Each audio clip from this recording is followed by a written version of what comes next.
એટલે આ બેઠો બેઠો શું કરે છે ભૂરા તું? એમ નહીં ભૂરા, તને વારી ઘડીએ હું અગાસી માથે બેઠેલો જોઉં છું, બરાબર? તો ઘરમાં તારી આબરૂ કેવી? એમ ઘરમાં તારી આબરૂ કેવી? કેમ એમાં આબરૂ ની વાત ન કરવાની હોય મોટા. આબરૂ બાબરૂ નું કઈ ન જોવાનું હોય.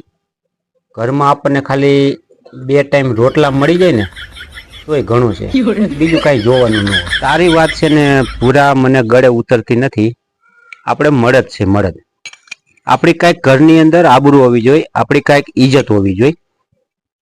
એમ હાવ બાયલા વેડા ન કરવાના હોય. ભલે એના હાટું થઈને ઝઘડો થાય, બાજુ પડે, ઘરમાં તો આપણું જ હાલવું જોઈએ. કાંઈક આપણી આબરૂ તો હોવી જોઈએ ને. તું એક કામ કર, તું મારે ભેગું આય, આપણે છે ને સરપંચને વાત કરી. એમ હાવ બાયડીનું ઘરમાં હાલે એમ ન હાલે. આપણું હાલવું જોઈએ ઘરમાં. બાયુને છે ને આપણે કહીને એમ કરવી જોઈએ બાયુ. હાવ આમ આવી રીતે તું આબરૂ તો આપણે ઘરમાં હોવી જોઈએ, આમ કરી ન હાલે. તું છે ને એક કામ કર, તું અત્યારે મારા મગજના સકેડા ફેરવવાનું બંધ કર. તું છે ને હું તારી વાયદે ચડ્યું ને તો મારે આ 2 ટક 2 ટાણા મને રોટલા મળે છે ને એ બંધ થઈ છે. તારે મારે 2 ટાણા રોટલા બંધ કરવા.